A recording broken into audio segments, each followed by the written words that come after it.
Voice of Indonesia. Dari Indonesia untuk dunia.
U-Inspire Alliance is a network of youth and young professionals working in science, engineering, technology, and innovation. U-Inspire Alliance provides the platform for youth and young professionals to connect, engage, and learn from other youth and experts in the region. We are not only at the international conferences or at the laboratories. U-Inspire is working together with the local community in the field. To participate in decision making, demonstrating their ability for advocacy, communication and consultation, as well as leveraging advanced technology. We strongly believe that inclusivity is the integral factor of DDR. Hence, all our work and projects are people-centric and from the communities on the ground. We are committed to supporting youth leadership. We are happy to work with the U-Inspire Alliance. U-Inspire Alliance bridges the gap between professionals and young specialists and make it possible to exchange knowledge and experience between Asian countries to make them more resilient. We work with youth and the young professionals from the academe and the industry sectors to build back better in a post-pandemic world. U-Inspire has connect us and bring us together to contribute for disaster risk reduction and climate change by utilizing science, engineering, technology, and innovation. Voice of Indonesia dari Indonesia untuk dunia.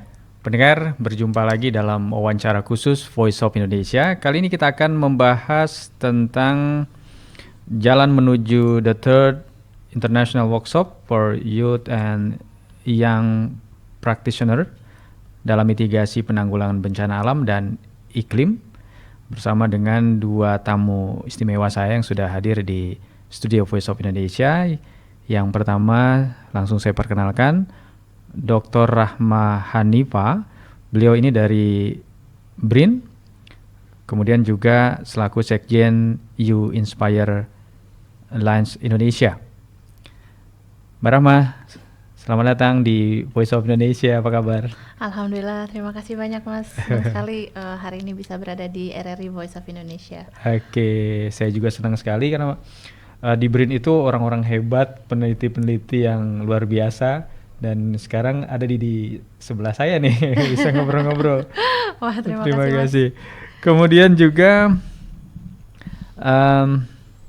Mas Hanif Sulaiman, beliau adalah General Manager of You Inspire Indonesia. Mas Hanif. Halo Mas Agus, kabar baik, alhamdulillah. Terima kasih. Senang juga bisa bergabung di sini. Jadi You Inspire ini kumpulan orang-orang hebat ya, betul, kalangan anak-anak muda. Hebat nggak hebat kayaknya subjektif ya. Tapi kayaknya saya merasa sih ya, selama di You Inspire saya merasa banyak seperti namanya gitu ya. Saya juga terinspirasi nih dari teman-teman di You Inspire itu sendiri. Iya, gitu. yang pasti anak-anak muda semua ya. Anak-anak muda semua. Dari berbagai multidisiplin ilmu. Multidisiplin. Jadi kita kegiatan-kegiatannya juga bisa macam-macam banget dan juga bisa tidak hanya multidisiplin dan juga terkait dengan pengurangan risiko bencana dan juga climate change. Wah, luar biasa ya. Ya, pendengar, memang Badan Riset dan Inovasi Nasional atau BRIN pada tanggal 4 sampai dengan 8 Desember 2023 akan menjadi tuan rumah the Third International Workshop Training Youth and Young Professional in Science, Engineering, Technology, and Innovation for Disaster and Climate Resilience yang turut didukung oleh UNESCO, kemudian You Inspire Alliance, BNPB, BMKG, dan Voice of Indonesia tentu saja. Nah, lokakarya internasional tersebut mengambil tema Empowering the Powerful Overcome Inequality by Building Resiliency, yaitu mengatasi ketimpangan dengan membangun ketahanan. Nah, untuk membahas agenda tersebut, kita akan langsung saja ngobrol-ngobrol bersama dengan kedua tamu saya. Ini yang pertama nih ke Mbak Rahma. Gak apa-apa saya panggilnya Mbak Rahma aja ya? Boleh, Teh Rahma juga boleh Pak, orang Sunda. Oh gitu, Teh Rahma kalau gitu ya. Ya baik, nah ini tentang sebetulnya ke You Inspire ini kedua-duanya nih ya. Betul. Kedua-duanya dulu lah, pokoknya siapa aja lah yang duluan nanti. Latar belakang pendirian, kemudian visi misinya dan aktivitasnya selama ini dalam upaya menyinergikan kalangan muda ya, profesional dan ilmuwan dari beragam disiplin lintas batas pada upaya DRR atau mitigasi risiko bencana alam dan iklim. Ini seperti apa sebenarnya ya antara BRIN dengan You Inspire ini? Kok bisa bersinergi nih, Mbak Rahma dulu deh. Ya, jadi kalau kita ceritakan itu kembali ke 2017 dan 2018, di mana waktu itu waktu itu saya belum banyak terjun di di dunia internasional dari sisi pengurangan risiko bencana. Nah, kalau di internasional sendiri ada UNDRR, United Nations for Disaster Risk Reduction. Kemudian setiap tahun ada GPDRR, Global Platform for Disaster Risk Reduction, ada World Conference for Disaster Risk Reduction, dan di situ beberapa orang Indonesia melihat kok orang Indonesia ini kurang tampil di internasional, pun di Indonesia kurang banyak yang terdengar di internasional. Nah, di dalam Indonesia sendiri sebetulnya anak muda yang bergerak untuk kebencanaan itu sangat banyak. Apalagi kalau dikatakan ada bencana, relawan itu pasti isinya anak muda. Tapi begitu bencananya selesai terus senyap lagi gitu. Karena ini ada beberapa anak muda yang kita perlu bisa melakukan apa dengan memanfaatkan perkembangan teknologi yang ada, sains yang kian berkembang. Kita sering mendengar wah ada gempa di Palu, ternyata saintis sudah menemukan nih ada potensinya tapi tidak tersuarakan. Nah, di situ kita melihat satu ada kebutuhan anak-anak muda ini bisa berjejaring dan bergerak bersama-sama, karena kalau anak muda itu kan kendalanya kalau cuma satu orang yang bicara siapa yang mau mendengarkan. Tapi kalau misalkan anak muda ini berkumpul dalam satu wadah, maka kekuatan suaranya juga jadi lebih kuat. Nah, yang kedua, anak-anak muda ini juga memerlukan akses ke jejaring dan memerlukan suatu wadah untuk bisa mengekspresikan ide-ide yang kemudian berkembang ya. Di anak-anak muda itu kan idenya sangat banyak, tetapi bagaimana ide itu bisa terfasilitasi sehingga bisa diwujudkan. Nah, tahun 2018 UNESCO dengan LIPI, jadi UNESCO sama LIPI udah punya hubungan kerjasama yang sangat kuat ya, karena UNESCO bergerak di Science Indonesia di LIPI itu mengumpulkan anak-anak muda, 20 anak muda waktu itu dimulainya, dan kita kemudian bersepakat ayo kita bikin platform bersama-sama namanya You Inspire, dan ini kita visinya adalah menggabungkan menjadi wadah anak-anak muda untuk bergerak bersama, tetapi juga menjadi jembatan yang menghubungkan antar berbagai disiplin ilmu, antar berbagai stakeholder, sehingga kita bisa bisa memecah tembok kesunyian, maksudnya tembok-tembok birokrasi. Tapi concernnya ke kebencanaan. Ke kebencanaan, memang fokus ke kebencanaan, tapi bukan ada bencana baru terjun nih. Sebelum ada bencana, kita bisa melakukan apa bersama-sama. Nah, itu yang kemudian kita mulai bergerak mencari inovasi, tapi juga bergerak untuk advokasi. Nah, itu makanya kita membuat platform bersama, dan waktu itu UNESCO sama LIPI meng-host international workshop pertama tahun 2018 di mana U-Inspire Indonesia lahir, dan ternyata di-embrace sama negara-negara lain, karena di negara lain juga punya tantangan yang serupa, sehingga waktu itu kita bersepakat kita bikin aliansi U-Inspire. Dalam waktu 1 tahun itu, waktu itu ada 8 negara yang membentuk U-Inspire, jaringan U-Inspire di negara masing-masing. Sekarang kita udah punya 14 negara, dan karena dari awal bekerja samanya dengan LIPI dan UNESCO, UNDRR, maka kita juga suaranya itu bisa masuk ke level UN. Ya, karena kita yang memulai merintis. Betul, kita yang memulai merintis. Nah, dulu didukungnya LIPI, BPPT, sekarang LIPI BPPT bersatu di BRIN, sehingga ini juga menjadi international workshop yang ketiga, tapi sebetulnya yang pertama di BRIN ya, cuman yang ketiga di Indonesia. Ekspektasinya ya kita bisa terus menjaga sustainability-nya untuk membangun kolaborasi yang lebih kuat baik di level nasional maupun di level internasional. Kurang lebih seperti itu. Ya, biasanya sih kalau yang sering wawancara di Voice of Indonesia itu banyak juga peneliti-peneliti BRIN, tapi di luar kebencanaan sih memang. Kemudian juga kalau kami soal cuaca, klimatologi dan geofisika itu biasanya ke prakirawan yang muda-muda juga gitu, bisa menjelaskan secara detail tentang perakiraan cuaca. Itu kan luar biasa ya anak-anak muda. Betul. Nah, Mas Hanif, kalau di U-Inspire ini, selain daripada teman-teman ya di multidisiplin tadi itu, mungkin bisa disebutkan mereka disiplin apa saja sih yang tergabung ke aliansi U-Inspire ini? Oke. Sebenarnya kalau dari membernya sendiri ya, Mas Agus, itu kita ada di nasional ada sekitar 300-an membernya. Terus kalau kita secara kolektif di Inspire Alliance itu sendiri ada sekitar 1.000 member. Nah, dari 300 itu juga tersebar di berbagai provinsi di Indonesia.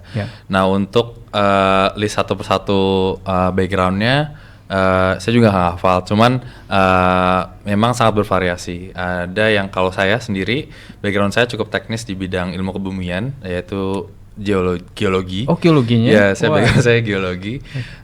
Terus beberapa teman-teman yang saya dekat ada yang dari psikologi, kemudian ada videographer, jurnalis, pokoknya dari ada yang hard science, soft science, dan juga di luar itu pun banyak juga yang tertarik bergabung di U-Inspire Indonesia, karena memang isu kebencanaan itu kan sesuatu yang kita semua rasain ya gitu, bukan geologis doang kan yang ngerasain gitu kan. Baik itu kayak ataupun kayak profesi-profesi lain juga pasti akan merasakan dampak dari kebencanaan dan juga perubahan iklim. Gitu. Jadi semuanya pokoknya semuanya memiliki interest di situ, bisa bergabung untuk melakukan perubahan. Gitu. Melakukan perubahan yang nyata untuk kebencanaan ya, karena memang kita kan kalau dari sisi wilayah memang ring of fire ya. Betul, ring of fire. Dan itu harus disiapkan sedini mungkin ya. Nah, dari banyak background itu bagaimana menyatukan persepsi teman-teman yang berbeda itu? Ya, jadi di U-Inspire Indonesia sendiri kita ada beberapa working group. Jadi kayak kelompok kerja gitu. Jadi tergantung dari interestnya, dan juga tidak terbatas satu orang hanya bisa bergabung di satu kelompok kerja. Beberapa di antaranya adalah KM4SC atau kayak Knowledge Management for Science Communication. Tadi juga kan Mas Agus menyampaikan bahwa ada juga peneliti-peneliti ataupun praktisi yang datang ke RRI untuk melakukan wawancara dan mereka bisa menjelaskan dengan baik. Betul. Karena pemahaman teknis terkait keilmuan itu berbeda dengan kemampuan untuk penyampaian yang mudah dicerna juga gitu kan, Mas. Jadi kita ada merasa ada gap di situ dan ada sesuatu yang perlu kita jembatani dari ilmu teknis menjadi sesuatu yang lebih mudah dipahami oleh masyarakat luas. Terus ada juga advocacy and outreach. Jadi kita kayak mengadvokasikan peran pemuda juga, karena biasanya di level-level kebijakan ada semacam ageism gitu ya. Jadi kayak yang masih junior tuh nggak terlalu dianggap atau tidak memiliki suara di ruangan tersebut untuk mengambil keputusan. Nah, jadi banyak juga member-member dari U-Inspire yang bekerja sama dengan BNPB, BMKG atau beberapa lembaga lain di pemerintahan untuk menjadi tidak hanya menjadi token pemuda, tapi juga memang berkontribusi secara aktif di forum tersebut dan juga membantu dalam pengambilan keputusannya. Oke, bisa aktif secara aktif mengambil keputusan, ikut berpartisipasi ya. Nah, Mbak Rahma itu gimana konkretnya? Kan teman-teman sudah berkumpul nih dari multidisiplin itu tadi, terus kemudian apa wadahnya? Apakah dalam seminar yang akan dilangsungkan oleh BRIN ini besok atau mungkin ada lagi yang lain? Iya, jadi di dalam kita menamakannya bagaimana kita bisa bereksperimen dengan Science Policy Action Nexus. Jadi kita menjembatani dari science ke policy ke juga ke action. Mungkin saya ngasih contoh 3 contoh kali ya. Mungkin contoh yang pertama dalam hal pengurangan risiko bencana di kegempaan atau di tsunami, misalkan di level global itu sedang ada program Tsunami Ready IOC UNESCO. Nah, di dalam Tsunami Ready itu kita tentunya perlu ada proses saintifiknya ya, tapi dari proses saintifik itu kemudian kita bekerja sama dengan pemerintah, misalkan dengan BNPB, kita terlibat waktu itu dalam ekspedisi Desana Tsunami di sepanjang pesisir selatan Jawa, jadi anak-anak muda yang terlibat waktu itu cukup banyak. Selain itu juga kita bergerak langsung dengan komunitas, jadi masuk ke desa-desa dan juga ke sekolah-sekolah, memberikan edukasi tentang kebencanaan, dan itu kita membawa hasil riset kita, tapi juga bekerja sama dengan misalkan saya saintis kegempaan, saintis kebencanaan geologi ya, tapi kemudian untuk mengkomunikasikannya saya bekerja sama dengan teman-teman yang di komunikasi, yang di infografis, yang yang bergerak di masyarakat memang sama komunitasnya langsung, sehingga proses translasi bahasanya itu menjadi lebih bagus gitu, dan juga misalkan bekerja sama dengan seniman dari seni rupa rupa, karena kalau dari seni rupa itu mereka bisa menghumanize-kan hasil bahasa kita gitu. Kalau misalkan bisa jadi bridging gitu ya. Iya, jadi bridging, jadi menarik gitu. Jadi menarik. Jadi bisa dikemas ulang dengan seni sehingga diterima sama masyarakat itu lebih bagus gitu. Nah, itu kita coba bergerak, kita punya sainsnya, terus gimana kita menyampaikan ini ke pemerintah, ke BNPB, ke pemerintah desa, tapi juga gimana kita bisa langsung membawa ke masyarakat dan mengemas ulang bahasa sains itu dengan media-media populer. Jadi kita juga bikin game dengan UNESCO, board game seperti itu. Nah, di sisi lain kita juga mengumpulkan anak-anak muda, kita bikin kegiatan namanya hackathon. Jadi hackathon itu kan mencari solusi bersama. Nah, kita kasih solusinya ini kita punya masalah terkait dengan kebencanaan, kira-kira solusi teknologi apa nih? Bisa teknologi, bisa juga dari sisi sosial ataupun infografis juga kita pernah bikin, dipecahkan bersama-sama. Kelompoknya kita bikin multidisciplinary. Contoh salah satu hasilnya sekarang kita ada outsmarting disaster, di mana di situ anak-anak muda ini mencoba bikin low cost buoy untuk bisa melihat bagaimana pergerakan muka air laut.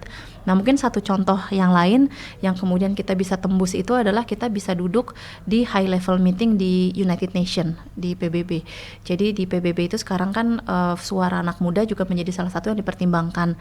Dan kita karena kita punya jejaring di 14 negara, kita kemudian dipertimbangkan oleh PBB untuk juga turut menyampaikan aspirasi, karena kita bisa membawa aspirasi nggak hanya dari Indonesia aja, tapi kita bisa membawa aspirasi dari beberapa negara di Asia Pasifik, dan itu kita sampaikan langsung di high level meetingnya UN. Itu kayaknya sesuatu yang capaian luar biasa ya.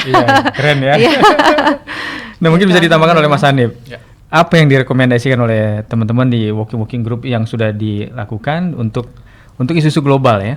Tadi yang disebutkan oleh Mbak Rahma barusan tadi. Untuk isu-isu global mungkin contoh nyatanya di 2022 itu ada kegiatan namanya GPDRR, Global Platform for Disaster Reduction, kayak platform global untuk pengurangan risiko bencana. Yang biasanya itu mereka diadakan di Jenewa saja, dan baru pertama kali di hosting di luar tuh di Meksiko, dan kita kayak host di luar Jenewa kedua gitu. Itu dilakukan di 2022, dan di situ pun hasil dari rembukan selama kegiatannya itu akan menjadi suatu co-chair summary. Nah, itu kayak ada suatu simpulan akhir dari seluruh kegiatannya. Dan di situ pun kita melakukan advokasi tentang bagaimana biar isu-isu kepemudaan dan juga keterlibatan pemuda itu masuk ke dalam summary tersebut. Nah, sampai di akhir itu ada, kalau nggak salah ada 3 poin yang menyebutkan secara spesifik bahwa ada perlunya pelibatan pemuda dan juga profesional muda di situ. Yang mana itu juga suatu achievement bagi kita untuk bisa mengadvokasikan tidak hanya di level nasional tapi juga di level internasional. Nah, gimana positioning kita? Ya, posisi tawarnya gimana nih? Posisi tawarnya kebetulan itu memang karena Uinspire itu sendiri ada kelompok umur pemuda, ada kelompok umur profesional muda. Nah, untuk teman-teman profesional muda selama GPDRR itu juga beberapa ada yang membantu lembaga-lembaga pemerintah kebetulan untuk hosting. Jadi ada yang membantu BNPB, ada yang membantu Bappenas. Jadi bagaimana kita bisa, ya ini juga sesuai dengan persetujuan lembaganya ya, maksudnya bagaimana kita bisa tetap membawa isu-isu tentang kepemudaan tersebut. Itu yang bisa membuat proses tawarnya itu menjadi lebih tinggi secara bargaining position, karena kita tidak hanya bergerak sebagai Uinspire, tapi kita juga bisa bergerak dengan lembaga-lembaga yang kita bantu gitu. Ya. Jadi tidak hanya gagasan, pemikiran, tapi juga action juga siap juga ya untuk membuat terobosan-terobosan sampai ke teknologinya mungkin ya. Iya. Oke, luar biasa ya. Nah, Mbak Rahma, kalau terkait dengan The Third International Workshop yang segera dilaksanakan di BRIN, nah mungkin bisa dijelaskan nih mengenai kegiatan tersebut, apa saja output yang diharapkan dari kegiatan ini? Iya, jadi kalau misalkan flashback sekilas waktu international workshop yang pertama itu output utama kita adalah kita merevisit di level global itu ada namanya Sendai Framework for Disaster kerangka global untuk pengurangan risiko bencana. Nah, di situ kemudian dibuatlah Science Technology Roadmap-nya. Jadi untuk mendukung SFDRR dan SDGs. Nah, yang scientist-nya itu bikin yang Scientist Roadmap toward SFDRR. Nah, kemudian itu satu output yang workshop pertama, dan output keduanya adalah diluncurkannya platform Uinspire Indonesia. Nah, waktu regional workshop yang kedua, kita outputnya adalah membuat aliansi dari Uinspire Alliance karena sudah ada beberapa negara, dan juga membuat roadmap-nya akan seperti apa. Nah, di output yang third regional workshop ini, kalau misalkan kita sudah membangun sesuatu itu kan kita perlu memikirkan sustainability-nya ya. Jadi kita sudah mulai punya platform dengan 14 negara. Kemudian tahun kemarin itu baru ada global platform di Indonesia, dan juga ada midterm review dari SFDRR dan juga dari kerangka global. Nah, gimana nih strategic pathway kita supaya kita bisa berkontribusi terhadap setengah perjalanan ke 2030 ke Sendai Framework 2030 ya, kan bisa ada target setengahnya lagi, tapi juga bagaimana kita bisa nantinya berkontribusi terhadap kerangka global yang baru 2030 ke 2045. Jadi salah satu yang menarik di Third International Workshop nanti itu kita akan mengadakan namanya Future Literacy Lab for Disaster and Climate Resilience 2045. Jadi kita akan mencoba berimajinasi dan mencoba mencari direction ke 2030 dan 2045 dan menyusun strategic pathway-nya, sehingga BRIN juga kan lembaga yang baru ya, dan masih menyusun peta jalannya gitu. Nah, kita coba menyusun peta jalan yang nanti bisa dipakai baik oleh BRIN, oleh anak-anak muda di Indonesia, tapi juga menjadi acuan kita untuk bergerak bersama-sama di level regional menuju target global yang nantinya bisa bridging global, nasional, dan lokal. Itu yang kita targetkan di output regional workshop yang ketiga. Jadi bukan hanya imajinasi kalau sudah begitu ya, berarti udah roadmap-nya jelas gitu ya? Iya, supaya roadmap-nya jelas dan supaya kita bisa menyiapkan regenerasinya. Kalau bencana itu kan kayak ini ya, kayak makan sambal atau kayak maksudnya kalau bencana terjadi heboh nanti berapa lama senyap gitu, betul, kan. Betul. Tiba-tiba terjadi lagi, kaget lagi semua loh, padahal kan kita memang hidupnya di negara yang seperti ini gitu. Nah, sehingga menjaga intergenerasi itu menjadi sangat penting. Nah, itulah makanya kenapa kita perlu terus meregenerasi anak-anak muda kita supaya nanti nggak terjadi gap generasi. Gempa Aceh masih ingat nggak? Oh iya, 2004 ya kan. Luar Nah biasa, itu ya. banyak sekali kejadian yang kemudian jangan sampai kita lupa dan jangan sampai anak-anak muda kita itu tidak mengingat dan tidak tahu apa-apa, gitu iya. ya. Sehingga pas kejadian kaget lagi, Betul. kaget lagi. Padahal sekarang kan teknologi juga berkembang pesat, sains juga berkembang pesat, dan kita punya ruang untuk melakukan inovasi-inovasi ya. Jadi ya kita ekspektasinya bagaimana kita bisa berkontribusi dan mengempower anak-anak muda ini sehingga kita bisa secara konkret mengurangi risiko bencana di Indonesia. Baik. Dan juga di global. Baik, kembali ke Mas Hanif nih. Apa saja program capacity building pemuda profesional yang ditawarkan ini ya, utamanya terkait bagaimana menjembatani dunia akademik, industri, dan kebijakan publik terkait disaster and climate resilience. Ya, mungkin ada contoh-contoh prakteknya juga yang bisa disebutkan. Oke, mungkin saya balik ke poin tentang working group dulu, karena di situ kan dari anggota Uinspire itu sendiri bisa memilih kelompok yang sesuai dengan minat mereka dan juga sesuai dengan keahlian mereka. Nah, tadi yang tersebut sudah ada knowledge management for science communication, terus ada advocacy and outreach, kemudian ada juga innovation lab. Jadi itu kayak semacam kelompok yang mereka bebas berinovasi gitu. Salah satu yang tadi disebutkan oleh Teh Rahma, ada tim outsmarting disaster. Bagaimana kita bisa lebih pintar dari bencana itu sendiri gitu ya. Tadi itu mereka membuat buoy sederhana. Pertama dia murah, yang kedua dia self-sustainable dengan kayak solar panel. Jadi memang tidak, dan kalaupun rusak bisa diperbaiki dengan mudah juga dan murah. Dan juga mereka memiliki internal wifi gitu, jadi kayak tidak bergantung karena biasanya kayak yang peringatan dini itu sangat bergantung dengan sinyal, dengan wifi. Ada daerah-daerah terpencil ataupun daerah-daerah pesisir yang tidak memiliki akses terhadap sinyal tersebut. Nah, terus ada juga dari internal affairs dan untuk di tim kita sendiri, dan satu lagi drone Fly for Humanity. Ya, Fly for Humanity. Jadi mereka itu berbasiskan kayak semacam drone mapping gitu. Jadi ketika bencana terjadi, untuk mempercepat assessment dari kejadiannya, itu melakukan penerbangan drone dan juga melakukan pemetaan dari lokasinya. Jadi kita lebih secara spesifik tahu bagian mana yang rusak, bagian mana yang bisa dilakukan semacam lokasi yang lebih aman untuk pengungsian dan hal tersebut. Kemudian capacity building tahun ini, beberapa bulan yang lalu kita baru aja selesai kegiatan namanya Member 101. Jadi kayak semacam program capacity building dari rekan-rekan kita yang sudah yang profesional, yang sudah bekerja sesuai bidangnya sebagai early career scientist ataupun practitioner, itu menjadi mentor dari teman-teman yang masih baru ataupun kelompok umur yang masih pemudanya, yang youthnya. Dan di situ tidak hanya pembekalan tentang bagaimana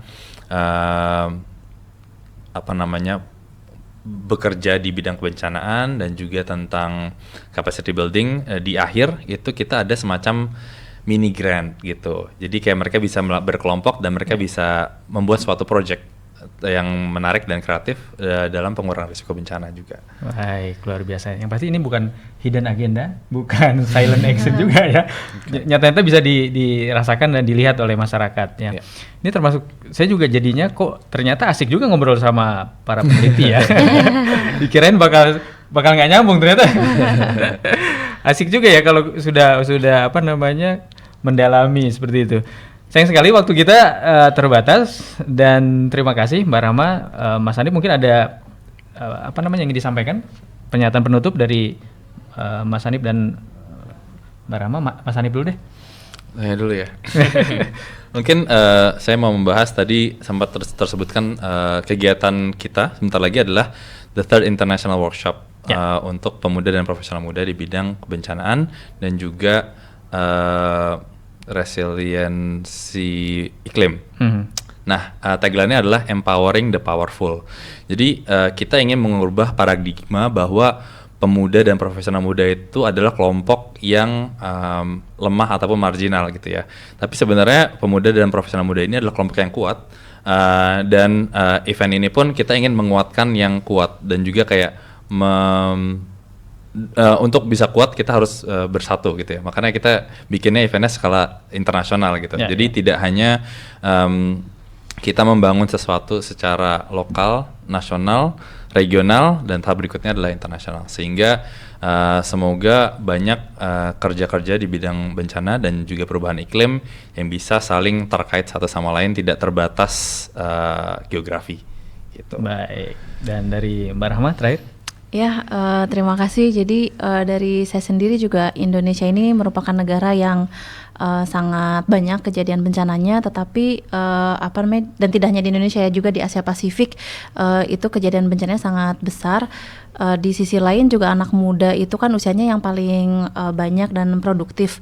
Nah, di dalam kebencanaan itu nggak hanya penanggulangan saat terjadi bencana, tetapi sebetulnya dengan berkembangnya sains, teknologi, engineering, maka peluang-peluang kita untuk berinovasi dan menjadi lebih baik sehingga bisa melakukan upaya pengurangan risiko bencana, juga beradaptasi lebih baik terhadap iklim, itu menjadi sangat penting. Nah, mudah-mudahan kita ke depannya akan bisa lebih hidup beradaptasi dengan alam, dengan riset dan inovasi. Dan juga kami juga ingin mengucapkan terima kasih kepada RRI Voice of Indonesia dan juga kepada para mitra dan sponsor kegiatan sehingga The Third International Workshop ini bisa terlaksana, khususnya untuk UNESCO, tentunya UINSPIRE, United Nations for Disaster Risk Reduction, Badan Nasional Penanggulangan Bencana, Bappenas, BMKG, Badan Nasional Penanggulangan Bencana DKI Jakarta, International Research for Disaster Risk IRDR, kemudian Sichuan University di Cina, beberapa perguruan tinggi di Malaysia, juga siagabencana.com, Sia Today, Universitas Indonesia, UMN, VT Market, AMC, Asia Pacific Alliance for Disaster Management, Boxbreaker, Cari Bencana, Lokal Langit, dan Arung Urban Kayak. Baik. Dr. Rahma Hanifah, peneliti BRIN, sekaligus Sekjen UINSPIRE Alliance Indonesia, dan juga Mas Hanif Sulaiman, General Manager UINSPIRE Indonesia. Terima kasih waktunya sudah hadir di studio Voice of Indonesia. Nanti kita ngobrol-ngobrol lagi di lain kesempatan ya. Oke, kita tunggu tentunya isu-isu lain mungkin yang bisa kita obrolkan di Voice of Indonesia. Semoga sukses segala kegiatannya dan pemuda Indonesia terus maju dan berkontribusi positif terhadap bangsa Indonesia dan juga dunia ya. Amin. Oke. Pendengar, demikian wawancara khusus kami. Dan sampai ketemu lagi di lain kesempatan. Tetap di Voice of Indonesia, dari Indonesia untuk dunia. Voice of Indonesia.